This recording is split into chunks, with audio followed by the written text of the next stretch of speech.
காசாவிற்குள் அத்தியாவசிய பொருட்கள் செல்வதை இஸ்ரேல் தடுத்து வந்துள்ளது.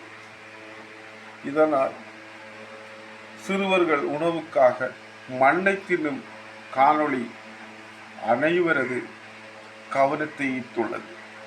அப்பாவி சிறுவர்கள் உணவின்றி தவிப்பதை நாம் பார்க்கும்போது உள்ளம் குமுறுகிறது.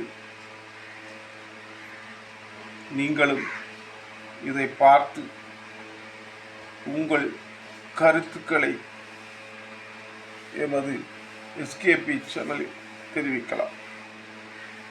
இது காணொளி, நீங்களும் பாருங்கள். எங்கும் உணவில்லை, ரொட்டிக்கு பதில் மணலை உண்ணுகிறோம் என்று காசாவில் உள்ள பட்டினி கொடுமையை பற்றி அழுது கொண்டே உதவி கேட்ட சிறுவன். உணவிற்காக மண்ணை உண்ணும் இந்த காணொளி கடந்த 2023 அக்டோபர் மாதம் முதல் தொடங்கிய இஸ்ரேல் பாலஸ்தீன போர் 1.5 வருடங்களாக நீடித்து வருகிறது. காசா மக்களுக்கு உணவு உள்ளிட்ட தேவையான பொருட்களை ஐநா உள்ளிட்ட அமைப்புகள் வழங்கினாலும் அதற்கு இஸ்ரேல் தடை விதித்துள்ளது.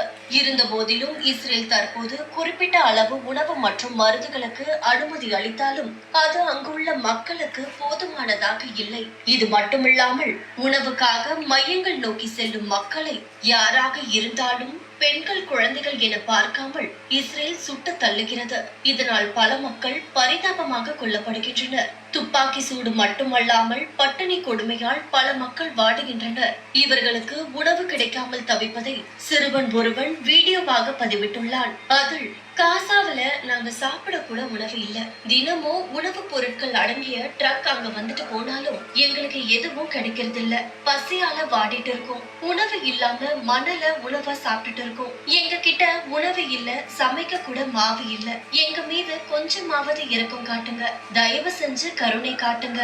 காசாவில ஒரு ரொட்டி துண்டு ரொம்பவே சின்னதா இருக்கும், அது எங்களுக்கு போதுமானதா இல்ல, எங்களுக்கு மாவு தேவைப்படுது, கொஞ்சம் இரக்கம் காட்டுங்க என்று கண்ணீர் மல்க வீடியோ வெளியிட்டுள்ளார். தற்போது இந்த வீடியோ பலரின் பார்வைகளை பெற்று பலராலும் பகிரப்பட்டு வருகிறது.